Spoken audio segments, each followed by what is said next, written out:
hopefully you all know Rhonda and I, but for anyone who's new to the group, Rhonda and I are your EMR user group leads for the Wolf EMR user group. And Rhonda has joined, I think it was last summer that you started leading this group. So it's been a pleasure. So just a reminder of her extensive experience. So she has 6 years with both rural and urban PCNs.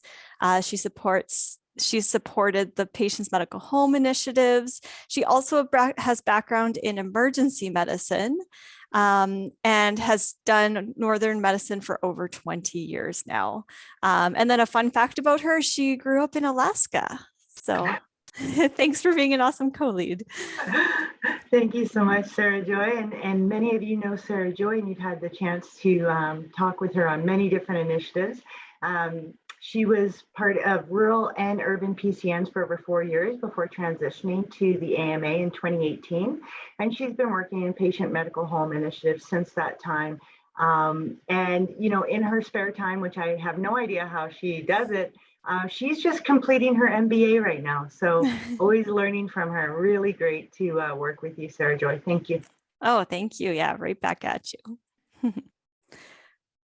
Okay, let's get right into it then. We'll start with our Wolf sunsetting updates. So there's not a lot new to update you guys on in terms of Wolf sunsetting, but just a reminder that there is a new TELUS sales contact if you want to get a demo of CHR or have any questions about switching to any of the other TELUS products. So you can email that healthsales@telus.com email. If you're having trouble getting through to them that way and you have an urgent request, you can always email myself. So my email is there on the screen, and I'm sure we'll share it again as we go through this. I'll put it in the chat for you. Oh, perfect. Thank you, Rhonda. The other thing is there is a TELUS Collaborative Health Record update. So TELUS CHR, that's their new EMR product that they purchased. It is not yet configured to work in Alberta. And so the purpose of the TELUS CHR multi-stakeholder group, which includes AMA, AHS, as well as TELUS, is to work on integrating that EMR so it can work in Alberta. So that group is working diligently. We don't have any updates in terms of firm timeline dates. However, the AMA is pressuring TELUS to start coming up with some dates. So as soon as we have those, we will share them with you. So stay tuned. So any questions on that? And in terms of dates, we are hoping for firmer dates early 2022. So hopefully we can share those soon. Not seeing anything in the chat. Perfect. Thank you. Okay, and then in terms of dates, so the Wolf sunset date is still December 2023, so that's only 2 years away or 24 months away. So it might seem like a long time, but it does take some time to switch EMRs. So we'd encourage you to start looking at different options as soon as you can. The other thing is we do have our next webinar in February. We'll have some guest speakers on that can speak to their experiences switching EMRs. So that might be helpful to you and your teams, just to kind of hear what their experiences were like. We'll have people who've switched to a whole bunch of different EMRs, so you'll hear from different people, just because we don't encourage you to switch to a specific type of EMR. That's impossible for us to do because they're all so different. So it's up to your clinic, but hopefully hearing how other teams have done it will help you in your decisions. And if you are hearing any mixed messages out in the field, please email me and I'll clarify for you what the actual message should be, so there's no confusion there. So any confusion, email me. We'll figure it out together. All right. And Rhonda, I'll pass it off to you. Sure. So we're just wondering if any of you are in the process of transitioning to an EMR or getting started on CII-CPAR. So if you've used the annotate functions before, at the very top of your screen, it'll say view options. To press that button and choose annotate. and then choose a stamp of your liking and go ahead and place the stamp on either transitioning to another EMR or place a stamp on getting started with CII-CPAR. I'll give you a couple of moments here. Oh, everybody's so speedy. I love it. Yeah. It's like we've been using Zoom for 2 years or something. Yes, this would have been much different 2 years ago. Wow. Okay, so great. I know that many of you are doing other things, looking at staffing, timing, training. These were just two, because they are the topics that we are looking at hosting for the upcoming year. We're just wondering where the most support needs to be. So transitioning to EMR is our next one, I believe. And then with CII-CPAR, that will be in 2022 for ideas. So thank you so much, all of you. Perfect. And does anyone want to share anything about transitioning to another EMR? Are there things that you're curious about or getting started with CII-CPAR? So those are things we can cover in our future meetings. Or you all have the support you need. Yeah, and I'm just going to put it out there too. We do currently have a contest on the Wolf discussion board. And I'm just going to go ahead and post that in the chat as well. If you go to the discussion board, you do have to set your notification so that it'll come to your email. So maybe you've missed the little quiz, or not quiz, but I guess contest that we have right now of just what do you want to hear about in the next year? And there is a prize for that. So I'm just going to put it right there in the chat. And Sarah Joy is going to show you where that's at. Yeah, so and what it looks like. Absolutely. So if you go to the EMR medical or the electronic medical record site, and then you click on Wolf here, there's the discussion board here. So if you are not getting alerts about things being posted here, this is what Rhonda was talking about. Make sure you click this link here, and then you can set it up so you'll get your notifications through email. So that's really important just because we'll put updates in here. There is this contest here. So the second link here, if you click on that, you'll find out about this contest. It's a really easy one. So it's literally just asking you what you're interested about hearing about next year. So make sure you go check that out. Thanks for that reminder. Yeah, and you can be a clinic manager, a practice facilitator, EMR specialist, all those. Anybody that's on Wolf is welcome to this and to get those alerts and to stay in the loop.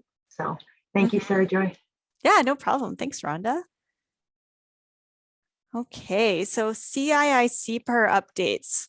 So here, so I know until now we haven't really shown you the progress from month to month, but this now shows you, and I know there's a lot of data here, but I'll walk you through it. This shows you the progress from November to December. So if we look at HealthQuest, for example, we can see that we now have 58 clinics that are live on CII-CPAR, and we have 20 clinics who are in progress for CII-CPAR. So that's 5 more clinics are in progress, and 22 more clinics are live. So that's huge progress there. And we see that for Akiro, MedAccess, PS Suite, and Wolf. So Wolf, we also have seen an increase, which is awesome to see. So 2 more clinics in progress, 7 more clinics are going live. So that's awesome. And those might be some of the clinics you're working with. So that's great to see. Yes, and I did see that comment in there too from Tracy. That's a huge one. I think that is the biggest hurdle, is trying to figure out how to get data transferred. And we've heard of some clinics where it hasn't worked quite well. So I think the EMR vendors are learning from those clinics. So now as you start switching EMRs, hopefully it'll be a smoother transition for you. Yeah, and I mean, just a teaser for our upcoming meeting. It's going to be people that have transitioned from different EMR vendors. And so that real idea, like, is all my data going to transfer over, is going to be a great discussion that we're going to have. So please join us. Yeah, and none of the clinics that we have so far lined up to come share have had a completely smooth transition. So I'm sure you'll learn lots from their experiences and some of the hurdles that they had to overcome. So okay, so now let's look at wolf clinics across the province. We have our zones down here, North, Edmonton, Central, Calgary, South. So across most of the zones, we're seeing an increase in uptake in CII-CPAR. So that's very encouraging. And that's all thanks to a lot of the work that you guys are doing out there. So thank you and continue the awesome work that you're doing. And we are now, so I think last month we were at 21% of wolf clinics participating. We're now up to 22%. So we're almost at that quarter mark. And I think that percentage will keep going up simply because people are also switching off of wolf. So it'll be interesting to see how that trend goes. So any questions about the CII-CPAR data or participating in CII-CPAR? Is that something that you guys want to hear more about next year?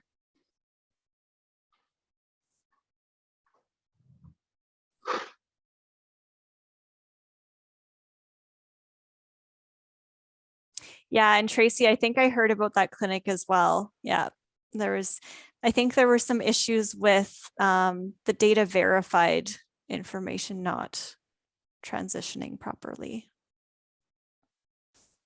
So I might be thinking of a different clinic. Yeah, it's always good if everybody can discuss these and not feel like you're alone in this or shouldering everything. It's good when we have other tips and tricks or people can help you, or you can just vent for the 5 minutes and then we can come up with a solution, because venting is powerful too. And we need to do that sometimes with your colleagues. Absolutely. Yeah. Oh yeah, and this was a documents issue. Yeah, so I was thinking of a different clinic. Thanks, Tracy. That's really good to know, because those are all things that to think about, right? If you're working with clinics who are switching. Yeah, and maybe Tracy, if you're interested in sharing some of your experiences at our next user group meeting, send me an email and we'll help set that up.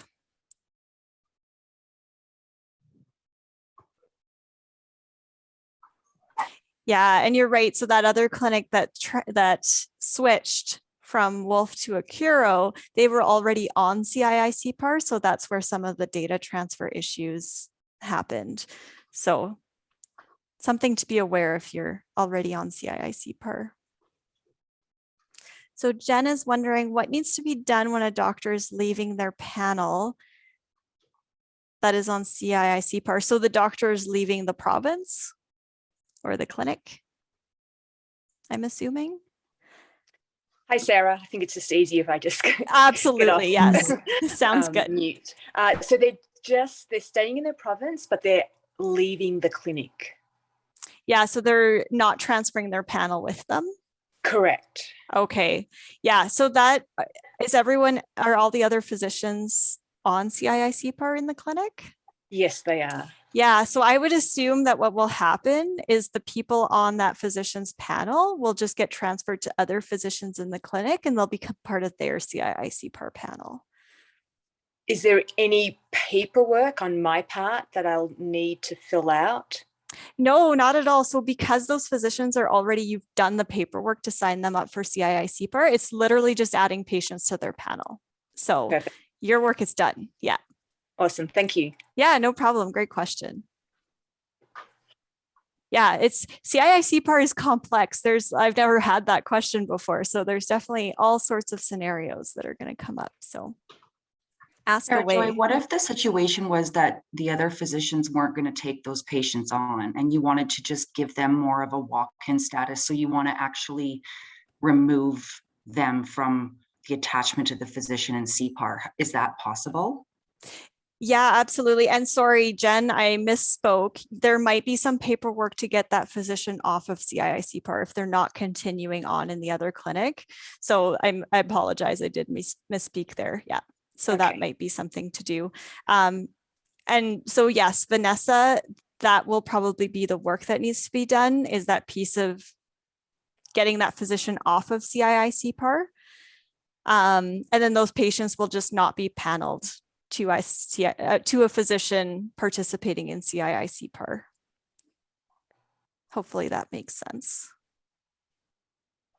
Yeah. I guess one more question, just thinking outside of the box, because there is an opportunity that we may be getting a new doctor on board who will absorb that doctor's panel. Does that mean then I would have to go through the process of applying for CII-CPAR for that particular doctor? Absolutely. It shouldn't be as onerous as the first time you did it, though. It should be simply adding that physician to the clinic's list of physicians who are participating. But yes, there will be some paperwork. Yeah, and it all depends on whether there's a single custodian in the clinic or each physician is their own custodian. That's also something to be aware of.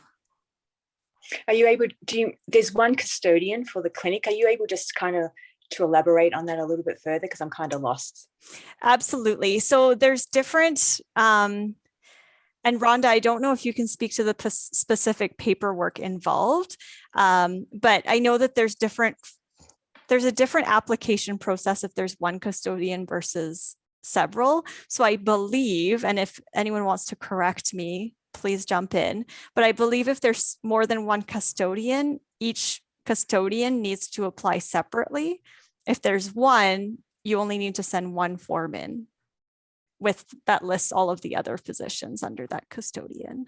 Yeah, so we're looking at the confirmation of participation, and there's 4 distinct types that you would be looking at. And you're right, that is also determined by the custodian. So just have a look at where the signature boxes are. It could be the clinic has just one custodian. It's just where the collection of signatures needs to be for that custodian. But again, there's 4 separate COPs, so just make sure you're selecting the proper one. One is a blended clinic, CII-CPAR, one CPAR only with panels with 10 or 25, and then CII only. So just make sure you're choosing the proper one. And again, reach out to Sarah Joy if you have any questions specific to that. I did put in the chat box the document for when there's changes to CII-CPAR with physicians leaving and locums coming on. Wonderful. Thank you, Rhonda. Yeah. Thank you.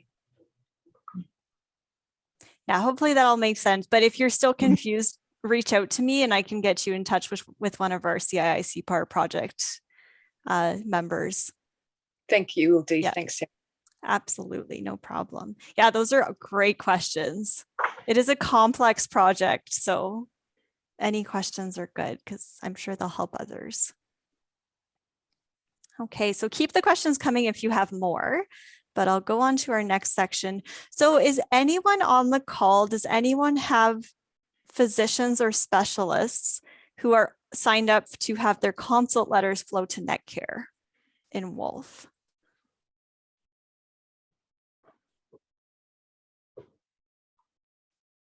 So I'm not hearing anyone jumping up and down, but I'll still go through this because it is a specific workflow in Wolf that needs to be followed in order to have your consult letters go up to Netcare. And a lot of family physicians don't sign up for this because they don't necessarily do consult reports, but sometimes they do. And sometimes there is a reason that they may want to have consult reports go to Netcare. So this is good as an FYI to know if you get a physician who wants to sign up for that. Just know that the workflow is a little bit finicky in Wolf and it has to be followed exactly this way. So in Wolf, what you need to know is that the consult letter must be signed and locked by a provider who is signed up for CII-CPAR. So if that step doesn't happen, the consult will not go to Netcare.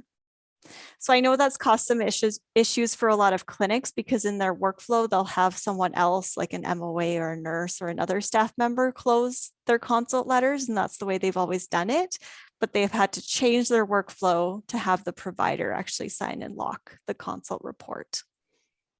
For anybody that's signing up clinics on CII-CPAR, this is a good note to have in terms of clinic process. So when clinics are looking at joining, they do want to know, well, what is the work? And so you do have to look at how are they using the EMR? And specifically in Wolf, if they do have specialists coming in, it is very often that the MOA opens it and then it's left open until they close it for various reasons. So this would have to be a change of practice in a clinic, and typically a change of practice can take up to 2 months, depending if you have full-time, part-time, and casual individuals, to make sure everybody knows that there's a change. So just something to keep in mind when you're having those preliminary meetings about CII-CPAR and what the workflow will be for the clinic. Absolutely. Thanks, Rhonda. Yeah. Okay, so I'll point you to a document too that outlines the specific steps that need to be followed, and I'll actually show you live on the website so you know where to navigate to. When you go to our website, and you'll go to Health System Integration and CII here. So we're going to the specialists section. So I know you might get to CII-CPAR a different way, but right now we're focused on specialists. And you won't get this screen normally. This is just because I'm signed in. So when you're here, there'll be this side menu here. So you'll see this is the home page. And we want to navigate to EMR resources here. So you can either get there from the side menu. You can also get there from down here, these boxes. And right now we're talking about Wolf, but this resource is available for all EMRs. But if you want to look at Wolf and you want to see, sorry, now I'm turned around here. Here we go. Okay, so it's this one here. So quick reference steps for sending consults, the second resource under the Wolf menu. If you click on that, you'll get this nice one-pager. It's really nice to use with clinics just because it's simply laid out. There's screenshots of what to do, and it'll walk you through the steps. So the important piece to note here is this last one here. So that may be the workflow changes for different clinics. And thanks for putting the link in there, Rhonda. You bet, you bet. Yeah. Yeah, it might be a little easier to go straight to that link than navigate on the website. And so again, and this actually shows you there's also a second place on the website that you can find this. So there's a few spots if you get lost, just search around, you'll get to it eventually. And again, highlighting this step here. So a provider who's signed up for CII must sign and lock the visit. So hopefully that's clear. Again, if you do run into this later down the road and you don't remember the steps, this resource is available for you. You can always reach out to me as well if you're like, I don't remember where to find that. So I'll send you the link. All right, any questions on that? Doesn't sound like many people are dealing with this yet, so maybe not a lot of questions yet, but when we cover CII-CPAR again in the new year, we might circle back to this. Okay, and then just a reminder to check out the Wolf resources page.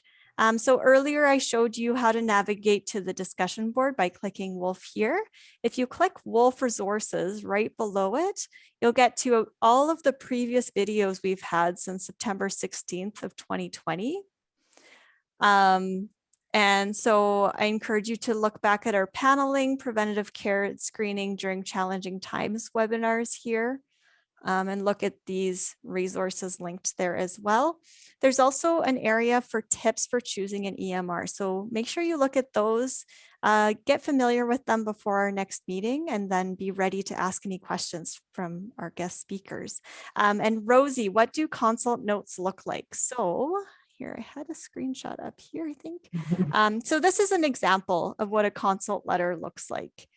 I don't have one of what they look like once the visit is saved, but hopefully that helps. And if you can email me directly if you want to have a quick 15-minute meeting, I can show you in the sandbox what that looks like. And if anyone else is interested in that too, make sure you send me an email. We can do a group session.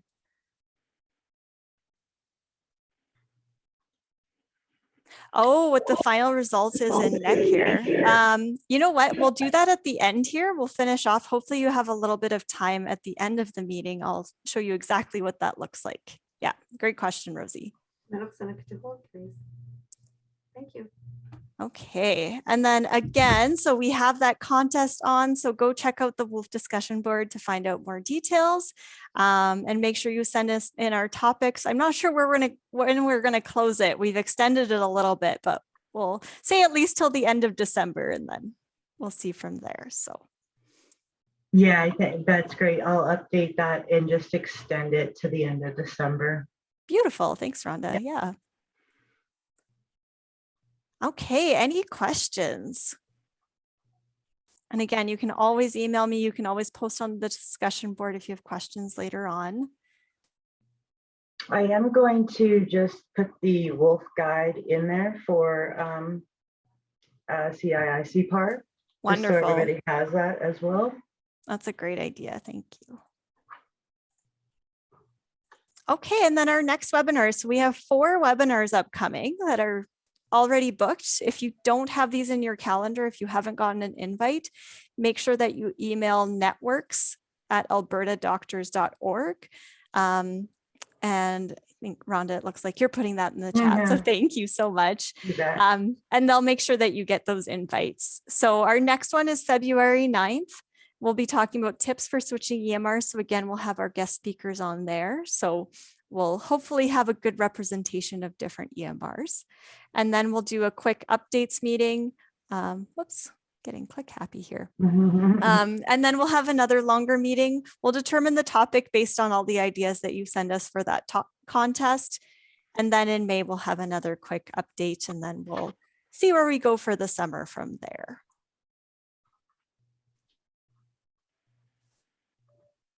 Okay, so we are taking a bit of time off, a couple months before our next webinar. Hopefully you guys all enjoy some relaxing time at the end of this month and get some vacations in. Sorry, Sarah Joy, you said a couple of months we're taking off. We're only taking a couple weeks. Or a couple months off of webinars of these, Yeah, okay. Yes, that's right. I wish we could take a couple months off. That would be nice. Yes, and don't forget to post on the discussion board. That can be a really good way of reaching your peers and figuring out what they're doing if you're stuck on something. And again, there's that networks@alberta.org email, so they'll help you if you're not getting alerts or you're not getting meeting invites, that kind of thing. So thank you everyone who joined. We'll call it a day. I will, for anyone who's interested, I'll show you what the consult letters look like on Netcare, because that was a question. So I'll just need to navigate there. Yeah, we are at 12:31. So if you have to leave, that's okay. Just make sure to check out that contest and get your information into us, and we'll enter you into that contest. I'll extend it to December 31st. Yes, thank you.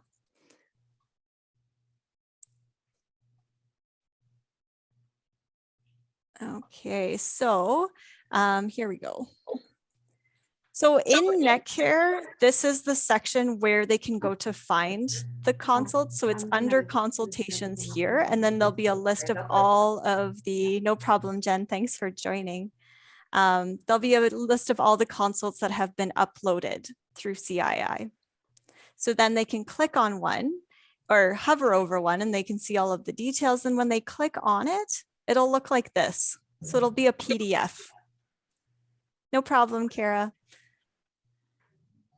So hopefully that helps.